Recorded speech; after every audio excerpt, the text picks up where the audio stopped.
Hello दोस्तों, आप सभी लोगों का डीके एजुकेशन क्लासेस में स्वागत है। हम लोग एनटीपीसी और रेलवे ग्रुप डी और सारे जो रेलवे के आने वाले एग्जाम हैं उन सबके और मिनिस्ट्रियल वगैरह जो एग्जाम हैं इन सबकी जो तैयारी कर रहे हैं उन सबकी क्लासेस चल रही हैं। इससे पहले हम लोगों ने पढ़ा था स्केलर एंड वेक्टर के बारे में। फिर दूसरा चैप्टर हम लोगों ने स्टार्ट किया था विमीय विश्लेषण। कौन सा चैप्टर स्टार्ट किया था? विमीय विश्लेषण। विमीय विश्लेषण में हमने जो है पहले 10 कराए थे, कल भी 10 किए थे। आज से 16-17 और बच्चे हैं, ठीक है, जो इम्पोर्टेंट है आपके एग्जाम में। एनटीपीसी और रेलवे के एग्जाम में क्वेश्चन आ सकते हैं और यहाँ से देखा भी गया है। और आपको इसमें जो क्वेश्चन आए हैं मैं प्रीवियस ईयर में कराने वाला हूँ। डेफिनेट है आपको जो है पीडीएफ कराई जाएगी, उसमें क्वेश्चन कराए जाएंगे रेलवे में जो जो भी क्वेश्चन आए हैं, ठीक है। तो आइए देखते हैं आगे कहाँ से करना है। यहाँ पर हम पढ़ रहे थे 20 नंबर तक किया था कोणीय संवेग। कोणीय संवेग बराबर होता है जड़त्व आघूर्ण गुणे कोणीय वेग। अब जड़त्व आघूर्ण का मान क्या होता है? बल गुणे दूरी स्क्वायर। कोणीय वेग का मान क्या होता है?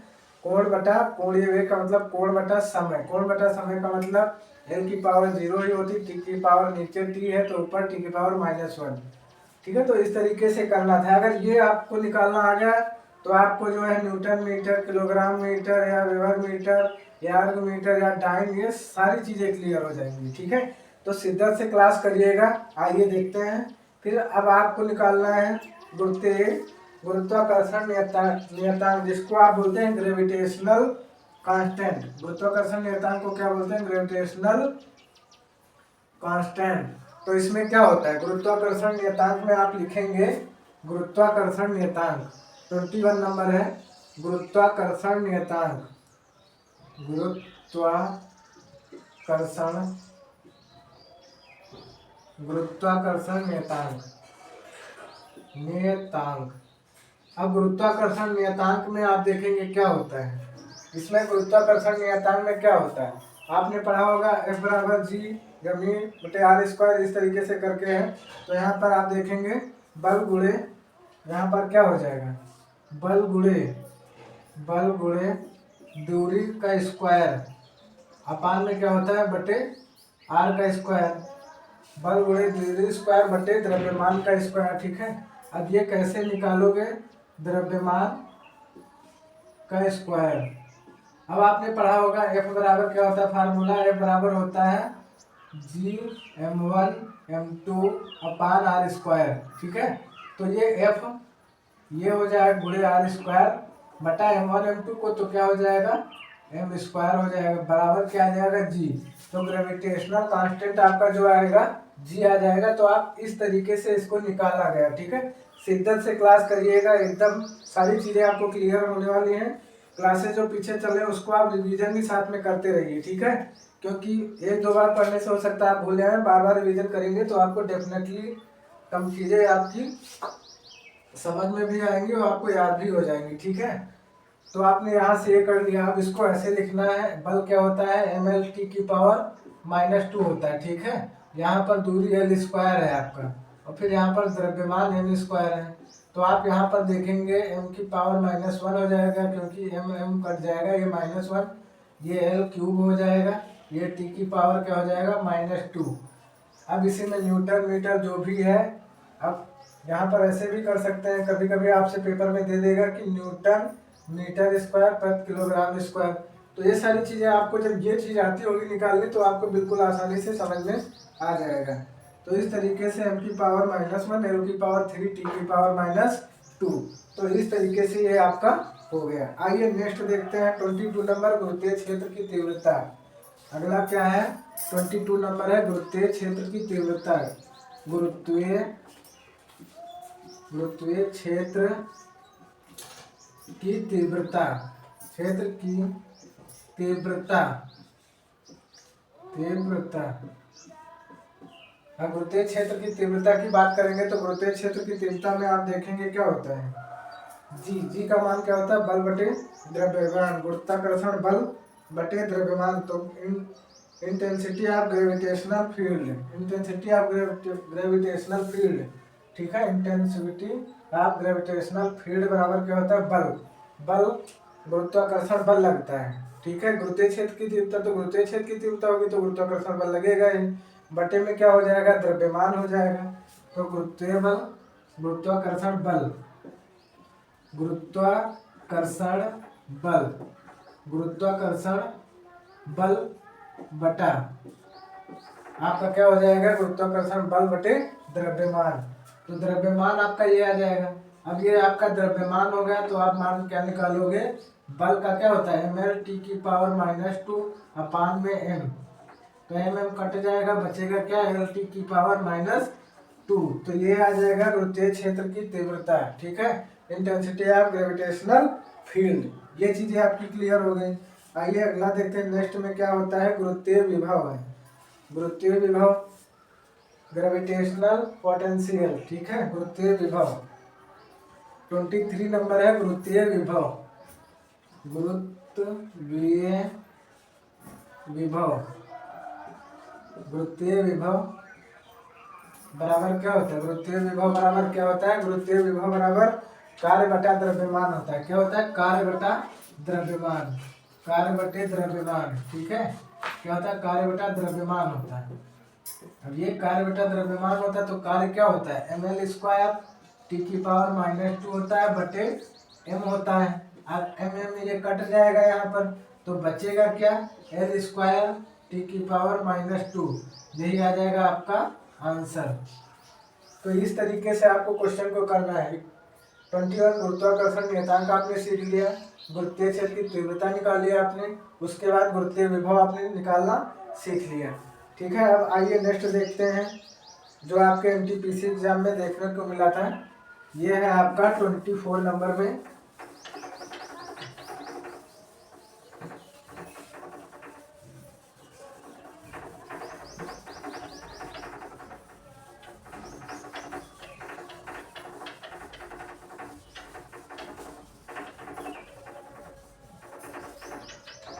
यहाँ पर आप देखेंगे इस 24 नंबर में प्रतिबल, 24 नंबर में क्या है, प्रतिबल, प्रतिबल, प्रतिबल बराबर क्या होता है, बल बटा क्षेत्रफल होता है। प्रतिबल बराबर क्या होता है, बल बटा क्षेत्रफल, बल बटा क्षेत्रफल, यानी फोर्स बटा फोर्स अपान एरिया, ठीक है। तो ये ml टी की पावर -2 अपान l² हो जाएगा। तो ये आपका आ जाएगा m, ये l कट जाएगा यहाँ से, तो l की पावर ये आ गया आपका m, तो ये हो गया l की पावर -1 टी की पावर -2, ये आ गया। तो आप ये क्वेश्चन आपको पेपर में कई बार देखने को मिला है, प्रतिबल बराबर बल बटा क्षेत्रफल, इसकी बीमा पूछी गई है। इसके बाद आप पढ़ेंगे विकृत। विकृत में आप देखेंगे लंबाई में वृत्त बटे प्रारंभिक लंबाई, स्ट्रेन, ठीक है। 25 नंबर है विकृत, विकृत, विकृत, जिसको आप बोलते हैं स्ट्रेन। अब विकृत बराबर क्या होता है, विकृत बराबर होता है लंबाई में वृद्धि बटे प्रारंभिक लंबाई। क्या हो जाएगा, लंबाई में वृद्धि, लंबाई में वृद्धि।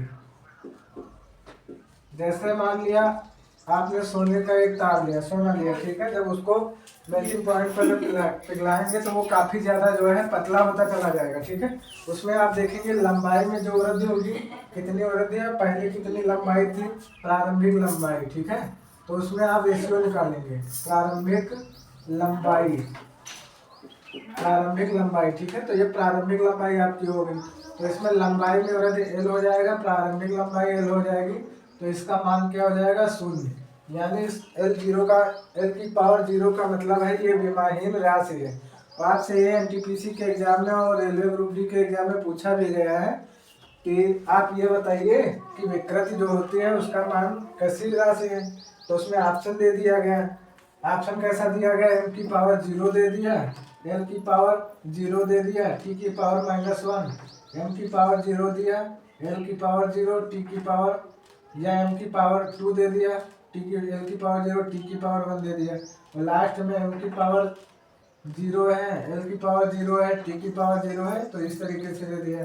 तो ऑप्शन में आप क्या कर देंगे, इस टाइप का क्वेश्चन आएगा वहाँ पर टिक कर देंगे, ठीक है। तो इस तरीके से आपको क्वेश्चन करने हैं। आइए नेक्स्ट क्वेश्चन देखते हैं, प्रत्यास्था गुणांक, जिसको बोलते हैं आप मेडुलस इलास्टिसिटी, मेडुलस ऑफ इलास्टिसिटी बोला जाता है। आइए देखते हैं प्रत्यास्था गुणांक 26 नंबर। क्या है, प्रत्यास्थता गुणांक। प्रत्यास्थता गुणांक, प्रत्यास्थता गुणांक में आप देखेंगे तो इसमें क्या पाएंगे आप, इसमें देखेंगे जो प्रतिबल होता है, प्रतिबल होता है और विकृति। तो आपको पता होगा यहाँ प्रतिबल क्या है, प्रतिबल आप देखेंगे प्रतिबल बटा विकृति, प्रतिबल बटा विकृति, विकृति, ठीक है। अब प्रतिबल बटे विकृति है, यहाँ पर प्रतिबल की पावर कितना है, एल की पावर -1 टी की पावर -2 है, और विकृत क्या है, एल 0 है। तो ये क्या आ जाएगा, एल की पावर -1 टी की पावर -2। तो आप इस तरीके से देख सकते हैं, एल की पावर -1 टी की पावर -2। अब आप यहाँ देखेंगे एल की पावर -1 टी की पावर -2। तो अगर आपसे कभी कभी एग्जाम में पूछ लेता है, बताइए प्रतिबल की, अगर प्रतिबल का जो है डायमेंशनल एनालिसिस जो है या विमीय विश्लेषण किया गया, तो प्रतिबल का अगर ये है विमीय सूत्र, ठीक है, तो प्रत्यास्थता गुणांक का क्या होगा। तो आपको पता है कि विकृत का जो है एल 0 होता है, ये विमाहीन है, और ऊपर प्रतिबल का दिया ही है। तो आप इस तरीके से निकाल सकते हैं, और दोनों क्या होंगे, एडिटिव होंगे, ये एक दूसरे एक ही जैसे हैं, ठीक है। अब अगला देखिए आपका है 27 नंबर है पृष्ठ तनाव। पृष्ठ तनाव का मतलब होता है कि बल बटे लंबाई, ठीक है। पृष्ठ तनाव बराबर क्या होता है, बल बटे लंबाई। सरफेस टेंशन, इसको क्या बोलते हैं, सरफेस टेंशन बोलते हैं, ठीक है। पृष्ठ तनाव, पृष्ठ तनाव, पृष्ठ तनाव बराबर क्या होता है, बल बटे लंबाई, बल बटा फोर्स बटा लेंथ, फोर्स बटा लेंथ, जिसको लंबाई बोलते हैं, ठीक है। अब यहाँ फोर्स आपको क्या पता है, फोर्स का मतलब है ml t की पावर -2 है, लंबाई आपकी l है। अब आपको यहाँ पता है कि l ऊपर भी दिया है, l नीचे भी है, दोनों जगह आपको l देखने को मिला है। तो आप इसको जो है यहाँ पर क्रॉस कर देंगे, और आप ml mt की पावर -2। तो इस तरीके से आप पृष्ठ तनाव निकाल लेंगे। कभी कभी आपसे एग्जाम में पूछा क्या जाता है, कभी कभी एग्जाम में आपसे पूछेगा कि ये बताइए पृष्ठ तनाव का किस पर जो है प्रभाव पड़ता है, किस पर निर्भर करता है। आपसे दे देगा कि ये बताइए द्रव्यमान ऑप्शन में दे देगा, आपको जो है लंबाई दे देगा, और फिर आपसे पूछ लेगा कि समय, और एक ऑप्शन एक और दे देगा, ठीक है। कुछ पूछ लिया, अब उसने पूछा कि ये बताइए कि पृष्ठ तनाव में जो है ये चीजें दी हुई हैं, इसमें से किसका प्रभाव नहीं पड़ता है, निर्भर नहीं करता है। तो वहां पर आप क्या देखेंगे, इसका प्रभाव पड़ रहा है, इसका पड़ रहा है, एल का दे दिया। तो इसमें क्या है, पृष्ठ तनाव में एल का कोई प्रभाव निर्भर नहीं करता, या प्रभाव नहीं पड़ रहा है, निर्भर नहीं कर रहा है। कभी आपसे क्वेश्चन पूछेगा कि पृष्ठ तनाव एम जो है द्रव्यमान का पृष्ठ तनाव पर कोई प्रभाव पड़ता है, तो हाँ पड़ता है, ठीक है। तो इस तरीके से आप यहाँ से कई टाइप में क्वेश्चन एग्जामिनर घुमा घुमा के आप दे सकता है, ठीक है। तो आपको इस तरीके से करने हैं। आइए नेक्स्ट क्वेश्चन देखते हैं 28 नंबर, वेग प्रवणता। 28 नंबर में क्या है, वेग प्रवणता, वेग प्रवणता। वेग प्रवणता का मतलब क्या होता है, वेग प्रवणता आपका दिया वेग परिवर्तन बटे दूरी परिवर्तन, वेग परिवर्तन बटा दूरी परिवर्तन, वेग परिवर्तन बटा दूरी परिवर्तन, दूरी परिवर्तन। अब आप यहाँ पर देखेंगे वेग परिवर्तन का मतलब वेग बराबर क्या होता है, विस्थापन में परिवर्तन बटा समय होता है। अब विस्थापन तो ये हो जाएगा, वेग बराबर क्या होता है, मीटर पर सेकंड, ठीक है। विस्थापन बटा सेकंड, तो ये हो जाएगा m t की पावर -1, l t की पावर -1, m तो द्रव्यमान का होता है, l t की पावर -1। यहाँ पर दूरी क्या है, l है, तो आप ये निकालेंगे तो ये आ जाएगा t की पावर -1। तो वेग प्रवणता आपकी क्या आ जाएगी, t की पावर -1 आ जाएगी। अब अगला क्वेश्चन है श्यानता गुणांक। श्यानता गुणांक का मतलब क्या होता है, बल बटा क्षेत्रफल गुणे वेग प्रवणता।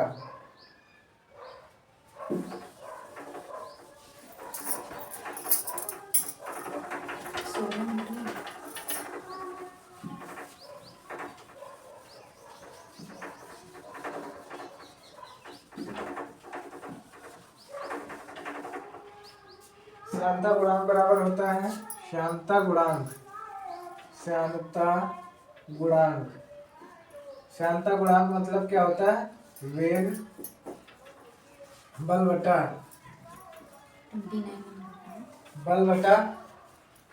क्षेत्रफल गुणे वेग प्रवणता। ठीक है, क्षेत्रफल गुणे क्या होता है, वेग प्रवणता। अब बल आपको पता है ml की पावर -2। यहाँ पर क्षेत्रफल क्या है, L स्क्वायर हो जाएगा। वेग प्रवणता t की पावर माइनस क्या था, 1 था। तो आप यहाँ निकाल लेंगे ml की पावर -1 t की पावर -1। तो इस तरीके से आपको निकाल लेना है। अब आइए अगला देखते हैं, स्प्रिंग का बल नियतांक। स्प्रिंग का बल नियतांक ये पूछा बहुत कम जाता है। ठीक है, आइए नेक्स्ट वाला देखते हैं, विशिष्ट ऊष्मा। ठीक है, विशिष्ट ऊष्मा। चलिए देखते हैं स्प्रिंग का बल नियतांक। स्प्रिंग का बल नियतांक। अब इस टाइप के क्वेश्चन जो है आपके किसमें पूछा गया है, ऐसा क्वेश्चन टेक्नीशियन के पेपर में पूछा गया है। अभी आपने जो है ग्रेड 3 और ग्रेड 2 फर्स्ट का जो आपने पेपर दिया था, उसमें इस टाइप का एक जगह क्वेश्चन पूछा गया है, स्प्रिंग का बल नियतांक। तो आप कैसे निकालेंगे, स्प्रिंग का बल नियतांक का मतलब होता है उस पर जो बल लगाया, जैसे स्प्रिंग खींच रहे हैं आप, तो उस पर कोई ना कोई जो है फोर्स लगाएंगे। ठीक है, बिना फोर्स के स्प्रिंग आप खींच ही नहीं सकते हैं। ठीक है, तभी वो स्प्रिंग का साइज बड़ा बढ़ सकता है। तो आरोपित बल क्या है, आरोपित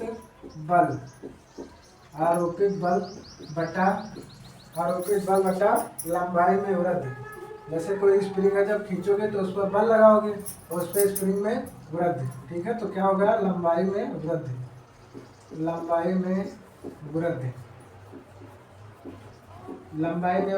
तो ये आपका आ जाएगा ml t की पावर -2 अपान l। तो l कट जाएगा, बराबर में m t की पावर -2, या आप इसको m की पावर 1 l की पावर 0 t की पावर -2 इस तरीके से भी आप डिनोट कर सकते हैं। ठीक है, अब आइए अगला देखते हैं, विशिष्ट ऊष्माधारिता।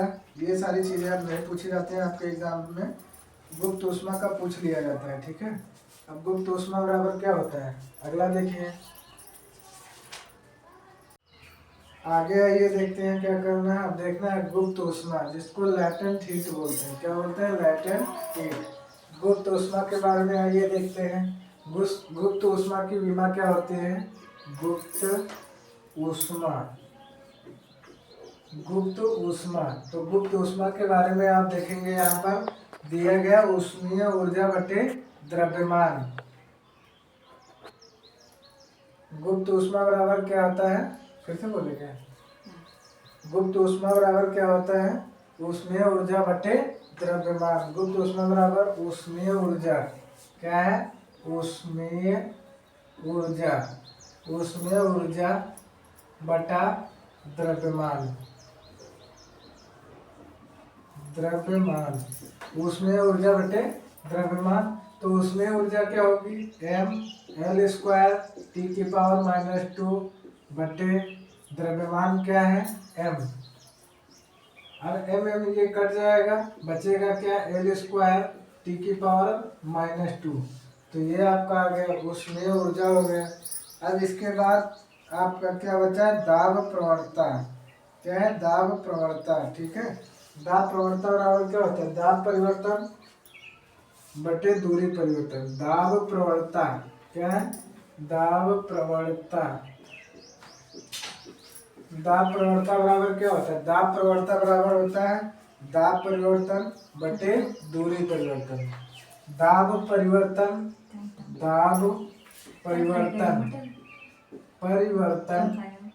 बटे दूरी परिवर्तन।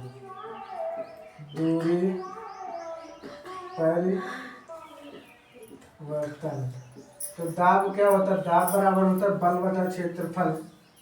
तो आप दाब का फार्मूला लिख लीजिए। तो दाब में क्या आ जाएगा, ml की पावर -1 t की पावर -2, ml की पावर -1 t की पावर -2 अपान में क्या होता है, l। तो ये ऊपर जाएगा, तो क्या आ जाएगा, m की पावर -2 t की पावर -2। तो ये आ जाएगा दाब प्रवणता। ठीक है, तो आज विमीय विश्लेषण का चैप्टर समाप्त होता है। थोड़ा सा तो आज हम लोगों ने इतना कर लिया है, ठीक है। तो आज हम लोगों ने क्या सीखा है, आज आपकी क्लास जो है विमीय विश्लेषण यानी विमा निकालने का चैप्टर समाप्त होता है।